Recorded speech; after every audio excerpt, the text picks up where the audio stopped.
Welcome to the channel and my review of Glass Masquerade Origins on Xbox One X and PlayStation 4. This particular footage I'm showing you in the video is 4K capture from Xbox One X. Glass Masquerade is basically a puzzle game. It is all about unlocking and creating 25 stained glass windows with representations of images from around the world. Each puzzle begins with giving you starting blocks, so these pieces that you can see moving across to the clock face in purple. These are the beginnings of you making each of the stained glass windows. Now, depending on how early on in the game you're playing will dictate how difficult the puzzle is. The later into the gameplay you get, as you would expect, the puzzles get harder, there are more pieces.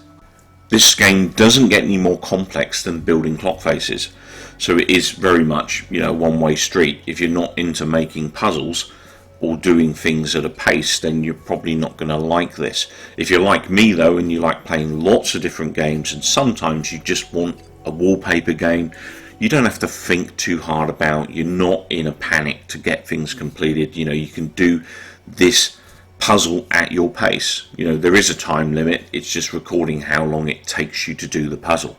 However, in the event obviously you enjoy this and you like leaderboards and you like competing against the community, there is a leaderboard there for you to compete in. So it's got that aspect to it as well. For me, I just found this a great game to begin the day with before I jumped into other games, or a great game to wind down to at the end of the evening, or a game just to jump into when everything else was just that little bit too much and I needed to chill. The game itself has quite a nice, mellow, relaxing soundtrack, so it kind of suits its purpose, if you like, in terms of puzzle building being quite relaxing and stuff. The graphics are phenomenal. I really like what they've done graphically with this game. These stained glass clocks look fantastic, and it's actually quite enjoyable to build these up and kind of think to yourself, what is this image going to be? It's going to be something specific to the country, but what is it? I like that aspect of it as well. There's a little bit of mystery to it when you're building them the first time. Enjoyability wise, I would say, as I said, it's a relaxing game. It isn't the most complex game in the world, but it does what it says on the tin. It's a puzzle game and it does that very well, and it's actually quite enjoyable. All of the achievements and trophies for Glass Masquerade Origins are based around completing the various puzzles. There's even an achievement for completing all of the puzzles, so they are hence very easy to acquire just by simply playing the game through to completion. It'll probably take most gamers around about 2.5 to 3 hours, maybe 4 hours max, to get these achievements, and that's probably, unfortunately, going to be one of the game's highest selling points. Glass Masquerade is a budget game and typically is sold for £8 in the UK. I actually managed to get mine on sale for £4 a couple of weeks back, so actually really good value for money for £4. I think this is actually worth £8 as a game. You can see the production value that the developers put into it. It's a very beautiful, well thought out game, and there is replayability in the event you want to attack those all important times of the leaderboards.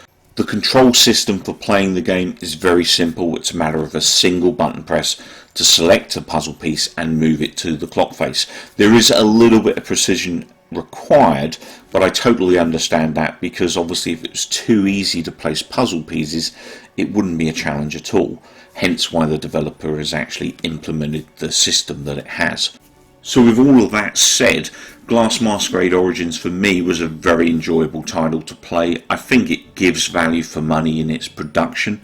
The graphics are amazing. They put a lot of care and attention into designing this game. The menu systems are very simple to use, and it's got a nice mellow soundtrack with good stereo effects and stuff. So I actually really enjoyed this, and I think it was worth the £8 that they advertised, but definitely worth the £4 that I paid. So for me, overall, I'd give this game an 8 out of 10, and as I said, probably one of its highest selling points is going to be the fact it's got very easy achievements.